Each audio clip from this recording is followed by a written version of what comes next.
Welcome to Invest in Yourself, the Digital Entrepreneur Podcast. Join the Podcast Mogul Phil Better as he interviews successful entrepreneurs that make their living in the digital world. Now, let's join your host, Phil Better, and his special guest today on Invest in Yourself, the Digital Entrepreneur Podcast. Welcome back to another episode of Invest in Yourself, the Digital Entrepreneur Podcast. I'm, of course, your host with the most, Phil Better, the Podcast Mogul. And on today's episode, get ready to dive into the world of e-commerce mastery with a true expert. Our guest has not only navigated the complex landscape of online selling, but also has dedicated her career to helping others thrive in this dynamic space. Our guest is the co-founder of Riverbend Consulting, a powerhouse with over 85 employees devoted to solving the toughest challenges for e-commerce sellers. With decades of personal experience as an Amazon seller, our guest brings unparalleled insight and expertise to the table. But her impact extends far beyond the realm of business. A passionate advocate for philanthropy, our guest volunteers for Wish with Wings, granting wishes to little Texans faces life-threatening conditions. Additionally, she serves on the board of directors for Haley's Heroes, a cause close to her heart that funds vital medical research for children battling cancer and other critical injuries. So join me in welcoming an amazing guest who went from journalism student to e-commerce mogul, and learn how she's making a difference in both the business world and lives of those in need. Well, welcome, Lesley. Lesley, thank you so much for being here. Hello, Phil. Thank you so much. And wow, that was some introduction. Thank you. You're very welcome. As many of my audience knows, I love the 90s and hip hop, and specifically the hype man, majority of the time. And on a podcast, I believe my job as a host is to hype up my guest so that they feel that they have to go 100 for my audience, like most rappers used to do in the days. So Lesley, are you ready? I'm ready to go. All right, so without further ado, the first question is, why did you become a digital entrepreneur? You were a journalism student, as we mentioned at the end. I caught that little laugh. Didn't think I noticed that. I caught that. Why did you go from journalism to e-commerce mogul? Like, why did you jump into the world of digital entrepreneurialism? So I'm pretty old school, Phil, and my why for everything in my life has been my kids. I used to be a reporter, and y'all, the schedule for people who are reporters, it is so bad. The hours are terrible. The amount of time at work, and then the commute and all the things. And I knew I wanted to have a family, so I jumped into entrepreneurship, started my own little mini agency that was just me, and did that for many, many years before jumping eventually into e-commerce and then owning my own e-commerce agency. I love that. So it was for family. Family was your why. You wanted that freedom for time, freedom for income, freedom from travel to travel when you wanted. You wanted just family freedom, which is just pretty much finance and time. Um, so when you decided to go from, hey, journalism is fun, I like reporting news, because yay, informedness, to, okay, I'm going to have to now make a living doing an agency work. What was that agency doing at the beginning? Like, who did you serve? What was that about? So I have the journalism degree. I also have an MBA, and had some grown-up MBA kind of jobs in there as well, doing old school. You talk about the 90s, so this is like old school throwback to the 90s business consulting, like when like working at a regional accounting firm kind of business Ooh. consulting. And I actually really enjoyed it. It was all problem solving and working with clients who really wanted help. Like they came and they wanted to pay for a solution. They weren't just trying to get free advice. They wanted to sit down and say, customize this for me, fix it. So I had done that as well as the reporting and writing. So I started offering all the things I thought I could offer. So what's my skill set? I did some business consulting for folks, like writing plans to help them get SBA loans. I did a lot of marketing consulting because I had tons of writing experience and journalism experience. I could write anything. I even ghost wrote books. So anything that would fit my skill set, I would go after it. And that's it's a little crazy. It sounds a little nuts. Most people say pick your specialty. No, I wanted to make a living and figure out what I wanted to do. So I did all the things. And what was great about that is I met so many people with different businesses, different companies.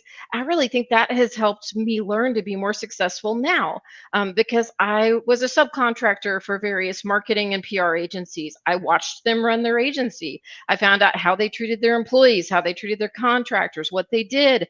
Just being exposed to all those different businesses was probably the most valuable part of all of that crazy, varied work experience. So let me get this straight.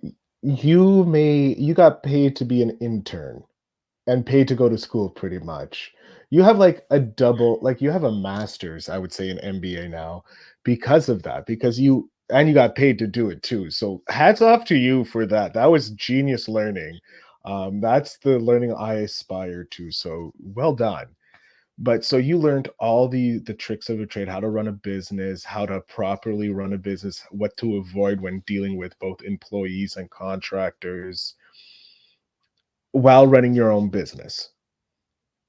Yes, and being exposed to all the clients too. Yeah. Um, my favorite thing was actually to work for agencies as a contractor, Mm. because business development can be the most difficult part of a business, Mhm. especially if you're a solopreneur trying to find that next gig, sell that next gig. It can also set up an adversarial relationship because you have to negotiate the contract. And so they're trying to get you down on price, you're trying to sell them on more, and then you've got to do the work, and you're already kind of having that negative feeling because of the negotiations. Sometimes, not everybody, but some people Yeah. are more adversarial. So I loved being a contractor for agencies because they would just serve up the client to me, and I would get to have fun with the client relationship, learn from that client about their business, just do the work, and I'm out, and avoid all of the billing and paperwork hassles, which is really funny because I continue to do that to this day. In my current business, I have a partner who he's like the admin guy. He's the one who does all the accounting, the billing, works with the CPA, works on the HR issues. I do the one-on-one HR, but he does all the paperwork HR stuff. He does all that because that is just not my thing. Well, what I want to touch on just is that last bit when you brought up your partner. It's solopreneur is great, but you also have to set up partnerships with people that can help you. Like you had the teachings from the working with agencies, understanding how to get clients, and you got to improve your skills while on their dime. Pretty much, right? But obviously, you were worth the dollars because they wouldn't have taken you in. And then I like how now you have a partner that handles the stuff you don't like. Well, you get to do the stuff that you do enjoy, and maybe some things that you may not, because that's the deal in a partnership, in a working relationship. You either give and take. Um, he probably hates the one-on-one HR things. Doesn't everybody though? I Oh mean, yeah. managing employee problems is what no one enjoys, and the employees don't like it either. I mean, Yeah, nobody likes these things. it's zero fun for everyone involved, but we have to do it because the cohesiveness of the business is so important. Um, when you got, because you're in a different level of with like at least nearly 100 people under your belt. Like you probably do have 100 people with contractors and all that under your belt, maybe Yeah. more. So you're like I've talked to people who have sold their business when they're like in the thousands of employees, and the people who are under 50 usually. Never someone who's in this like middle range growth thing. What was it like when you realized, okay, we're getting a bigger team now? Okay, so if I'm being completely transparent, at the beginning, it's really scary.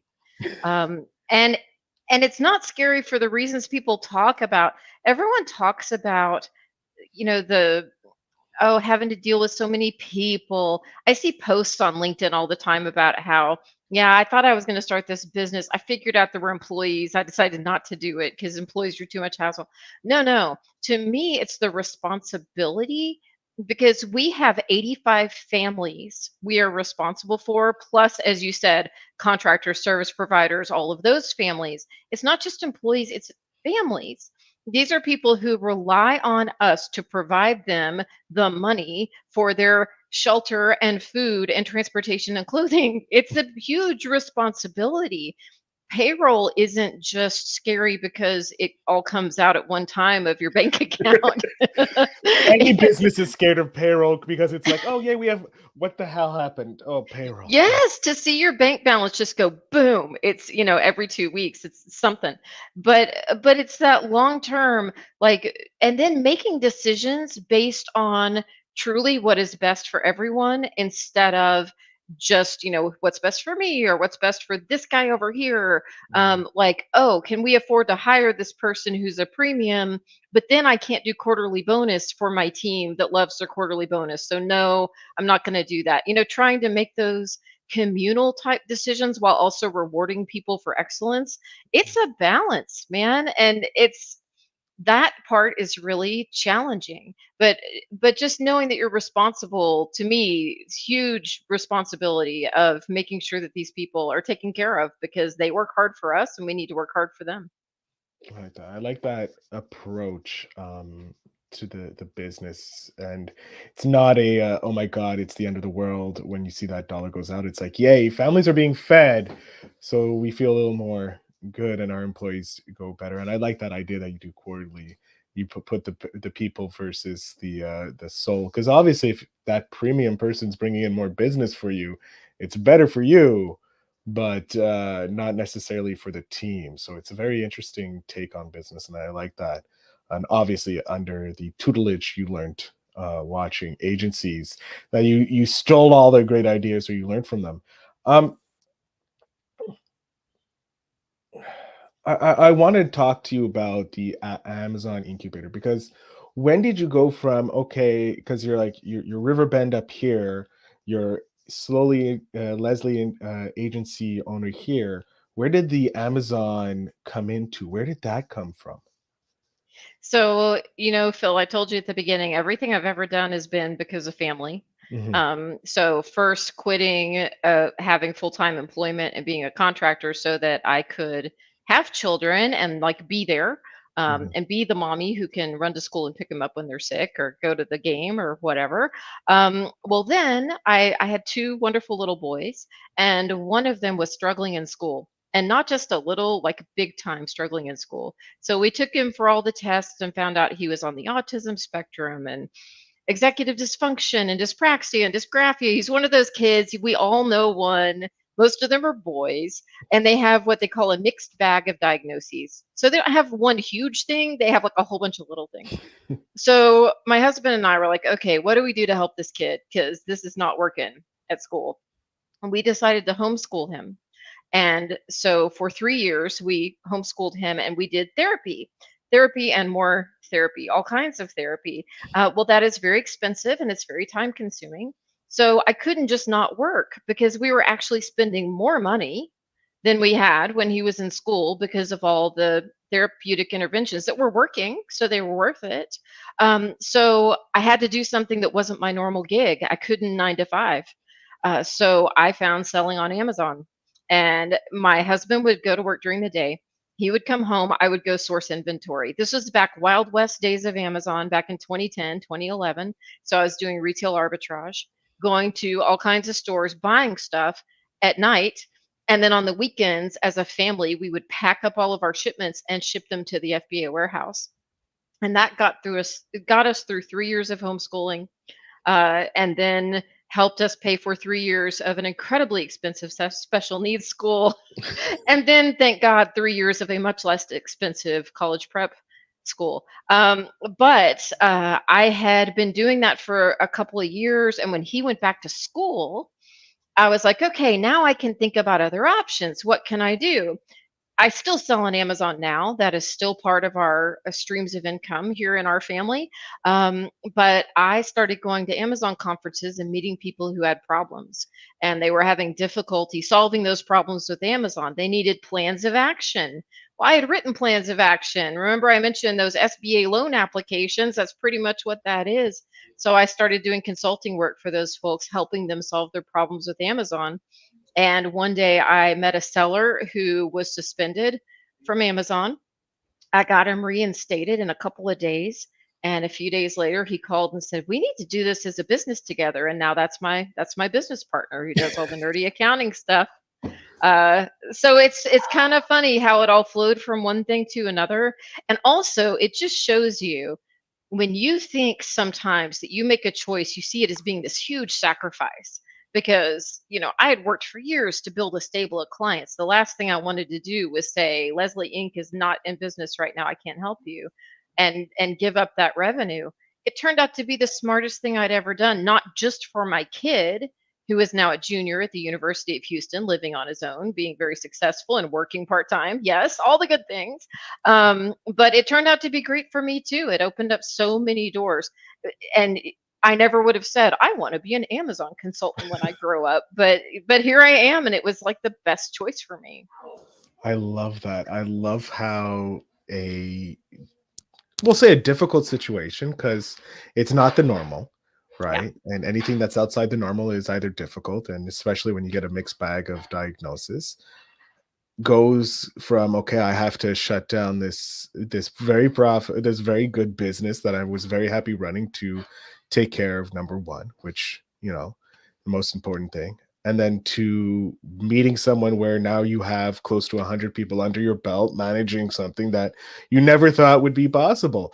That's insanity, to think that you're there now. Where do you, if you did globe to the future, do you have any idea where you would want to be in the future? Such a good question. I actually really enjoy running my business, and the very best part is that we get to help people, which sounds so cheesy, but it is true. We have people who come to us because they've literally lost their business. Amazon has shut down their seller account, or shut down one of their primary products they sell, and so they are about to not make payroll.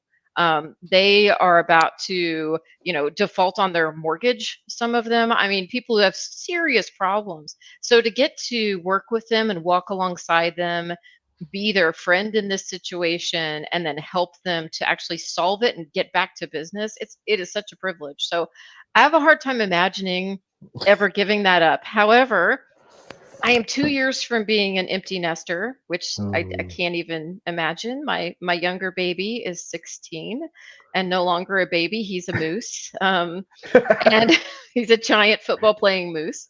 But he'll be gone in 2 years. And I really want to have my extra time that I'm going to have when I'm not doing loads and loads of football laundry. I want to spend on the charitable stuff. Because of my kids, I have benefited from others who reach out and help those with challenges. My moose had cancer when he was age 8. And we have gone through a lot with that, and now he's super healthy. And so that's why we like to spend the time with those nonprofit organizations, and it makes me a better person. It's interesting. I feel like I'm a much happier person and a better person when I'm actually working on stuff that isn't for me. It's working on things for strangers, and the more I don't know them, the better, because then you're really getting outside of that box where you're only seeing your own little world, your own little problems. I love that, and it was a great segue. So yes, first of all, I'm looking forward to seeing what you can do with your philanthropy, and it is a commendable commitment to do it. How do you balance that between dedication to your volunteering for different organizations like A Wish with Wings, serving on the board of directors, plus your family, like you said, loads of moose wearing football clothes, and plus all your clients that you have at Riverbend? Like, how do you find the time to balance all that and stay committed to being philanthropic? Okay, so there's kind of the macro answer, and then there's the tasks of the day. So the macro answer is I kind of blend them all together. I've made sure that the people who work with me and who work under me at my business understand how important these causes are for me. And so I get them excited about the causes so that when I need to go do the things to work for those causes, they're very supportive and helpful and wonderful. And my assistant, for example, she will help me organize and make sure I'm on track with those things. And that is super great. Also, my family is as dedicated to these two organizations as I am. And so if I say, hey, kid, I need an extra volunteer this weekend for this thing for Wish with Wings, he'll go with me and do it. And so it's good as a family. But then the micro is how do you get through each day? I'm really big on time blocking. I'm a real nerd on my schedule. I've had to kind of uber discipline myself on my schedule. So I actually have right now, I have up on my computer an app called Rescue Time that will help you to time block, and it will tell you how much time you actually spent working today as opposed to screwing around I today. hope this is work. I hope it's counting this as work. So I actually go in and designate, like, whenever ever I'm like Okay. on my own podcast or like on this podcast, that yes, that is work time. You can designate that. Yes. Thank God. Yeah. So I think time blocking is the most magical tool that anyone can use to control their schedule. So essentially what that is, you just look at your schedule for the week ahead and say, that day, and that day, 9 to noon, focused work, phone is off, Slack is off or put away with a message saying, I'm going to be back at noon. And you focus and you get through your list of projects and tasks and do the deeper work.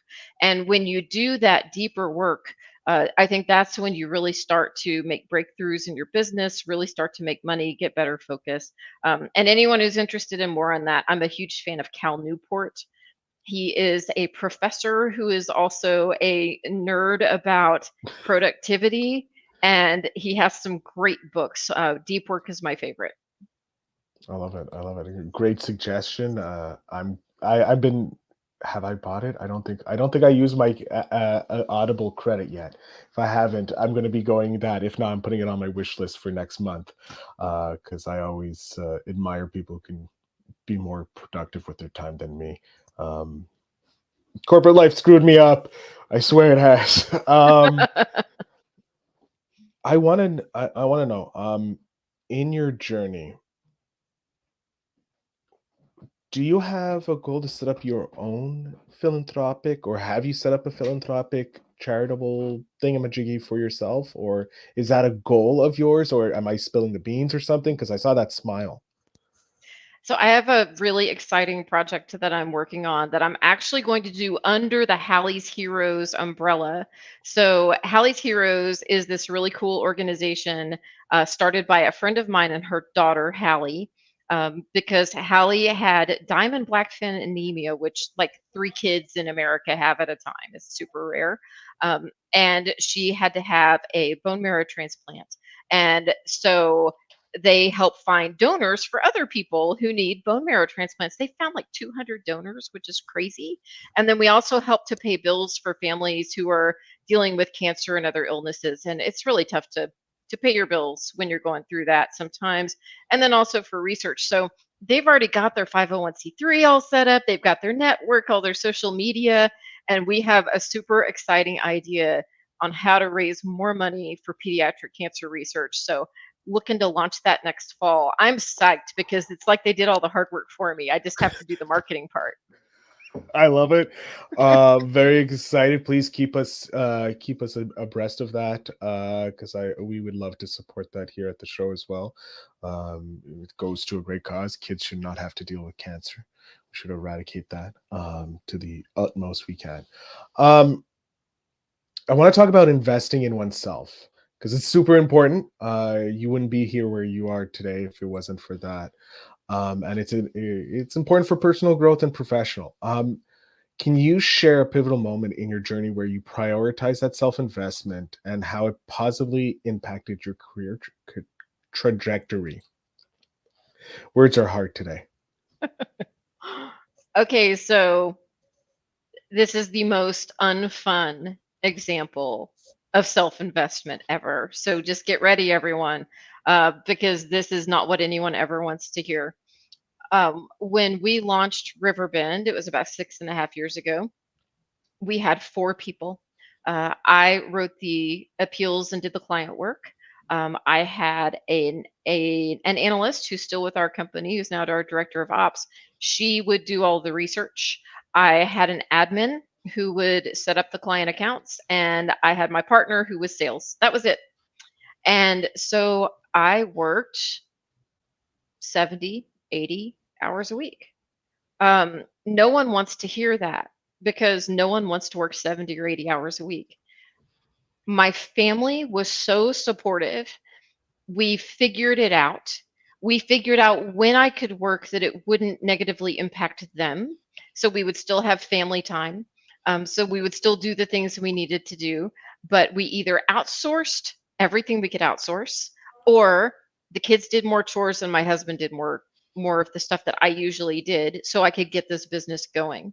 So it was this, okay, team, what can we do together so the family doesn't fall apart and we don't hate each other? But I can launch this business because we really believe it's going to take off.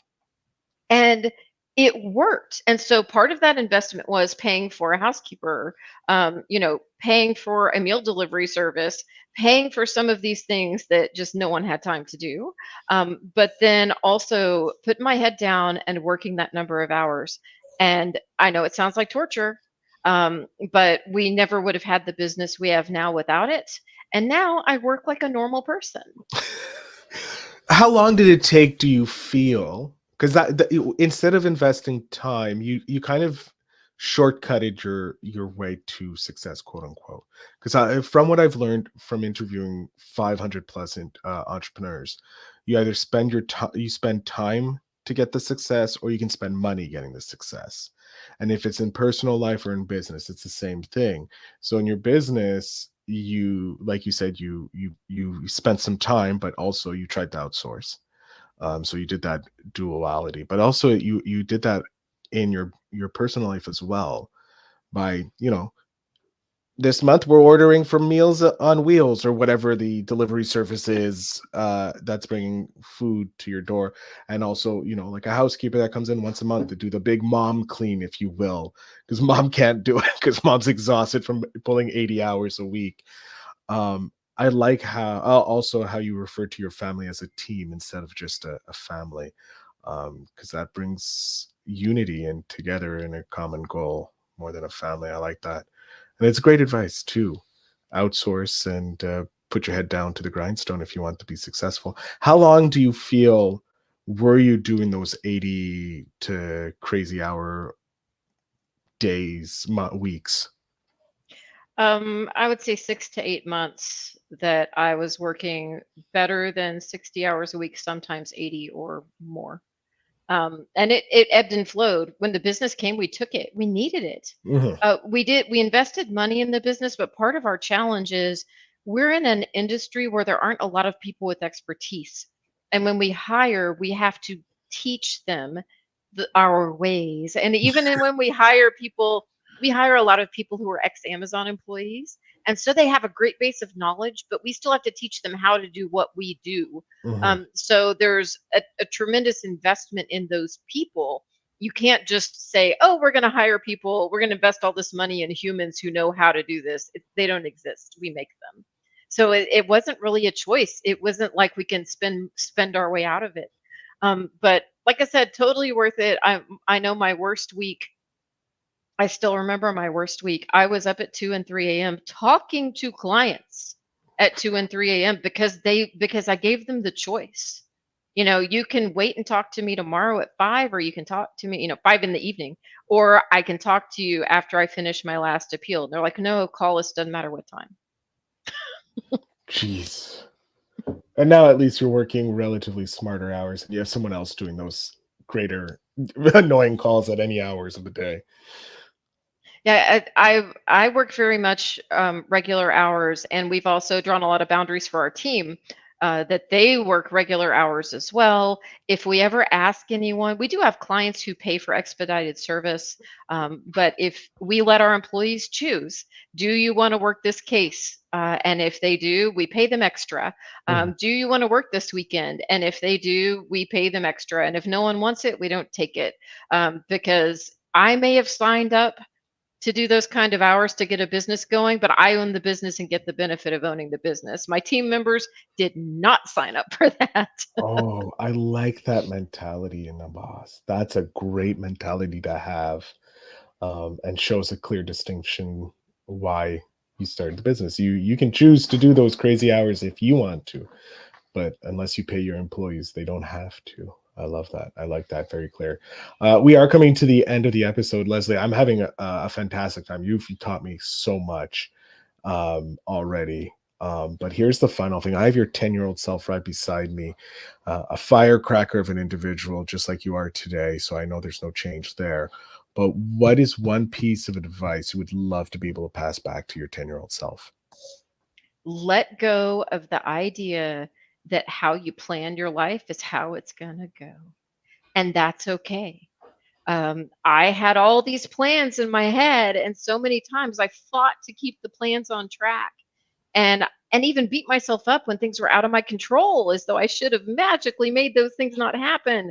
That is not life. You just have to kind of go with it, but still with direction, still with passion and ideas of what you want. But just know it's going to deviate, and that's going to be okay. I love it. I love that. Very simple, to the point. It's okay to let go of the plan.